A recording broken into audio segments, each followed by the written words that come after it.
শেখ মুজিবের ভাষণ বাজানোয় মাইক ভাঙচুর। জানাবো রিফাইন্ড আওয়ামী লীগের সায় নেই নেতাদের। গাড়ি ভ্যানের পর এবার টমটমের বহর নিয়ে গ্রামে গ্রামে সার্জিস। এবং সর্বশেষ জানাবো ঢাকা মাওয়া এক্সপ্রেসওয়েতে 2 বাসের সংঘর্ষে নিহত 1। এতক্ষণ শুনছিলেন সংবাদ শিরোনাম, এবারে বিস্তারিত। তবে তার আগে অনুরোধ থাকবে আমাদের চ্যানেলটি সাবস্ক্রাইব করে বেল আইকনটি ক্লিক করুন। শেখ মুজিবের ভাষণ বাজানোয় মাইক ভাঙচুর। ঝিনাইদহের কালীগঞ্জে শেখ মুজিবুর রহমানের ভাষণ বাজানোয় মাইক ভাঙচুরের ঘটনা ঘটেছে। বুধবার সকাল 9টার দিকে কালীগঞ্জ উপজেলা মুক্তিযোদ্ধা সংসদ ভবনে মহান স্বাধীনতা ও জাতীয় দিবসে মাইকে শেখ মুজিবের ভাষণ চলাকালে এই ঘটনা ঘটে। হামলায় মুক্তিযোদ্ধা সংসদের তত্ত্বাবধায়ক সাগর হোসেন আহত হয়েছেন। প্রত্যক্ষদর্শী সালাম মিয়া জানান, সকালে মুক্তিযোদ্ধা ভবনে মাইক লাগিয়ে শেখ মুজিবের ভাষণ বাজানো শুরু হয়। এই সময় স্থানীয় লোকজন মুক্তিযোদ্ধা ভবনে গিয়ে ভাষণ বাজাতে নিষেধ করেন, কিন্তু মুক্তিযোদ্ধা ভবনের তত্ত্বাবধায়ক সাগর হোসেন শেখ মুজিবের ভাষণ বাজানো অব্যাহত রাখেন। এই সময় স্থানীয় জনতা বিক্ষুব্ধ হয়ে হামলা চালিয়ে মাইক ভাঙচুর করে। এতে তত্ত্বাবধায়ক সাগর হোসেন আহত হন। দেশ মাইক সার্ভিস প্রতিষ্ঠানের মালিক ইয়াকুব আলী জানান, সকালে মুক্তিযোদ্ধা লিয়াকত আলী 1000 টাকায় আমার দোকান থেকে একটি মাইক সেট ভাড়া নেন।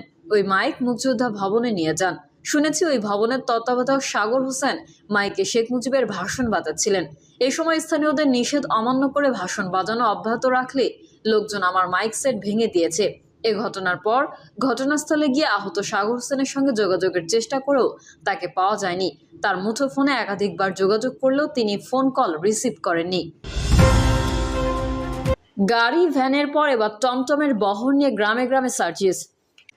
জাতীয় নাগরিক পার্টির উত্তরাঞ্চলের মুখ্য সংগঠক সার্জিস আলম তৃতীয় দিনের মতো নিজ জেলা পঞ্চগড়ে গণসংযোগ করেছেন। বুধবার দুপুর থেকে বিকেল পর্যন্ত গণসংযোগ করেন তিনি। গাড়ি ভ্যানের পর এবার তাকে টমটমের বহর নিয়ে চলতে দেখা যায়। এর আগে সৈয়দপুর থেকে গাড়ি বহর নিয়ে তার নিজ এলাকায় যাওয়ার ঘটনা নিয়ে সমালোচনা হয়েছিল। সার্জিস আলম বলেন, আমরা তরুণ প্রজন্ম একসঙ্গে হয়ে যারা এই গণ অভ্যুত্থান ঘটিয়েছি এবং পরবর্তী বাংলাদেশের রাজনীতি করতে ইচ্ছুক, আমরা সেই জায়গা থেকে নতুন দল জাতীয় নাগরিক পার্টি গঠন করেছি। তিনি আরো বলেন, প্রত্যেকটি গ্রামগঞ্জ ইউনিয়নে উপজেলায় নতুন এই দল এনসিপির পক্ষ থেকে গিয়ে মানুষের সঙ্গে কাজ করতে চাই। কারণ আমরা যারা জনপ্রতিনিধি হতে চাই তারা মাঠ পর্যায়ে গিয়ে দেখলে আসল জিনিসটা বুঝতে পারবো মানুষ কিভাবে আছে এবং তারা কি চায়। আওয়ামী লীগের লোকজনের সঙ্গে সম্পৃক্ততার প্রশ্নে সার্জিস আলম বলেন, পূর্বে নৌকায় ভোট দিয়েছে কিংবা দাঁড়িপাল্লায় ভোট দিয়েছে বা ধানের শীষে ভোট দিয়েছে, আমরা একটি নতুন রাজনৈতিক দল গঠন করেছি। তারা যদি তাদের জায়গা থেকে মনে করে আগের সবকিছুর চেয়ে আমাদের কাছে তারা বেশি আশা দেখে, তারা যদি মনে করে আমাদের উপর আস্থা রাখতে পারবে, তারা যদি আমাদের কাছে আসতে চায়, কোনো বড় অন্যায় অপকর্মের সঙ্গে যুক্ত ছিল না, কোনো খুন গুম এসবের সঙ্গে জড়িত ছিল না, উনি যদি এসে এখন আমার কাছে দাঁড়ান, আমি তো ওনাকে সরাই দিতে পারবো না।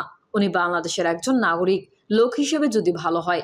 এনসিপির নেতা বলেন, আমি তো একটা নতুন দলের প্রতিনিধি, নতুন দলের মার্কা থাকবে, আমিও কি ওই লোককে তাড়িয়ে দিতে পারি? আমরা একটা দল শুরু করেছি 1, 10, 20, 200 জন মিলে।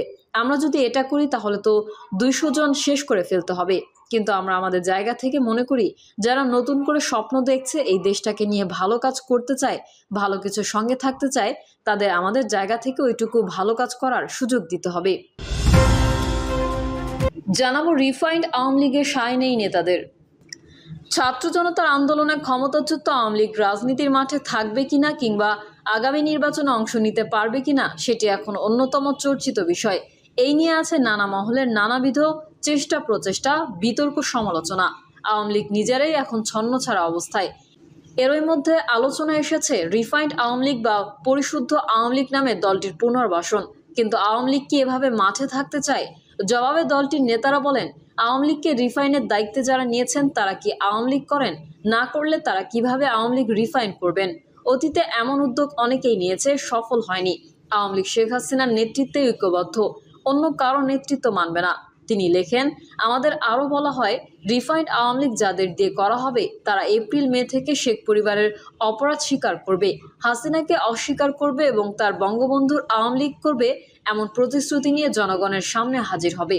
আমাদের এই প্রস্তাব দেওয়া হলে আমরা তৎক্ষণাৎ এর বিরোধিতা করি এবং জানাই যে আওয়ামী লীগের পুনর্বাসনের পরিকল্পনা বাদ দিয়ে আওয়ামী লীগের বিচার নিয়ে কাজ করুন। এর উত্তরে আমাদের বলা হয়, আওয়ামী লীগকে ফিরতে কোনো ধরনের বাধা দিলে দেশে যে সংকট সৃষ্টি হবে তার দায়ভার আমাদের নিতে হবে এবং Awami League must come back. এরকম ভাবেই রিফাইন্ড আওয়ামী লীগ করতে হুসেইন মোহাম্মদ এরশাদ এবং জিয়াউর রহমানও চেষ্টা করেছেন। আসলে যেটা থাকার সেটাই থেকে গেছে। আওয়ামী লীগকে কেউ রিফাইন করতে পারবে না। আওয়ামী লীগ রিফাইন করতে হলে আওয়ামী লীগই করবে, কাউন্সিলের মাধ্যমে। আওয়ামী লীগের সাবেক সাংগঠনিক সম্পাদক খালিদ মাহমুদ চৌধুরী এই স্ট্যাটাসের পর উত্তপ্ত হয়ে ওঠে রাজনৈতিক অঙ্গনে। পরে এই বিষয়ে সুইডেন ভিত্তিক নেত্র নিউজকে প্রতিক্রিয়া জানায় সেনাবাহিনীর সদর দপ্তর। সেনা সদর নিশ্চিত করে সেনাপ্রধানের সঙ্গেই ওই বৈঠকটি হয়েছিল। তবে ওই বৈঠক ছাত্র নেতাদের আগ্রহেই হয়। সেনা সদর দপ্তর জানায়, হাসনাত আবদুল্লাহ এবং সার্জিস আলম দীর্ঘদিন যাবৎ সেনাবাহিনী প্রধানের সঙ্গে সৌজন্য সাক্ষাতের জন্য ইচ্ছা পোষণ করছিলেন। পরবর্তী সময়ে সার্জিস আলম 11 মার্চ 2025 তারিখে সেনাপ্রধানের মিলিটারি অ্যাডভাইজারকে ফোন দিয়ে সেনাপ্রধানের সঙ্গে সাক্ষাতের জন্য সময় চান। এর পরিপ্রেক্ষিতে মিলিটারি অ্যাডভাইজার তাদের সেনা সদরে আসার জন্য বলেন। আরও জানানো হয়, বাংলাদেশ সেনাবাহিনীর মতো প্রতিষ্ঠিত সুশৃঙ্খল বাহিনীর প্রধান সদ্য প্রতিষ্ঠিত রাজনৈতিক দলের যুগ্ম সংগঠকদের ডেকে নিয়ে আওয়ামী লীগের পুনর্বাসনের বিষয়ে নির্দেশনা দিচ্ছে বা চাপ প্রয়োগ করছে, যা অত্যন্ত হাস্যকর ও অপরিপক্ক গল্পের সম্ভার বলে প্রতীয়মান হয়। আওয়ামী লীগ বঙ্গবন্ধু কন্যার নেতৃত্বে ঐক্যবদ্ধ।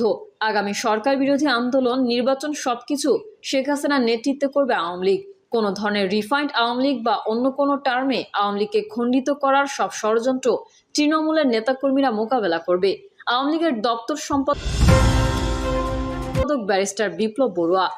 সেনা সদরের বক্তব্যে বলা হয়, এই দুই ছাত্র সমন্বয়ককে সেনাবাহিনী প্রধান অত্যন্ত স্নেহের দৃষ্টিতে ছেলের মতো দেখতেন।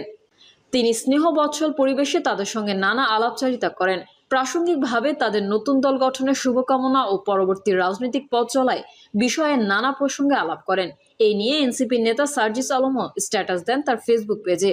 তিনি আলোচনার বিষয়টি স্বীকার করেন এবং এটি সামাজিক যোগাযোগ মাধ্যমে আনার জন্য হাসনাতের সঙ্গে কিছু দ্বিমত পোষণ করেন। সায় নেই আওয়ামী লীগের রিফাইন প্রক্রিয়ায়, সায় নেই খোদ আওয়ামী লীগ নেতাদের। তারা বলছেন, আমরা শেখ হাসিনার নেতৃত্বে ঐক্যবদ্ধ। সামনে আন্দোলন ও নির্বাচন যাই হবে, সবই শেখ হাসিনার নেতৃত্বে করবে আওয়ামী লীগ। আওয়ামী লীগের সাবেক সাংগঠনিক সম্পাদক ও সাবেক নৌপরিবহন প্রতিমন্ত্রী খালিদ মাহমুদ চৌধুরী জাগো নিউজকে বলেন, এরকমভাবে রিফাইন্ড আওয়ামী লীগ করতে হুসেইন মোহাম্মদ এরশাদ এবং জিয়াউর রহমানও চেষ্টা করেছেন। আসলে যেটা থাকার সেটাই থেকে গেছে। আওয়ামী লীগকে কেউ রিফাইন করতে পারবে না। আওয়ামী লীগ রিফাইন করতে হলে আওয়ামী লীগই করবে, কাউন্সিলের মাধ্যমে। আওয়ামী লীগকে কেউ ঠেকাতেও পারবে না। এখন হয়তো তাদের হাতে শক্তি আছে, চাইলে যা কিছু করে দেওয়া যাবে, কিন্তু বাস্তবে তা কেউ মানবে না, এগোতেও পারবে না। আওয়ামী লীগের কেউ গ্রহণ করবে না।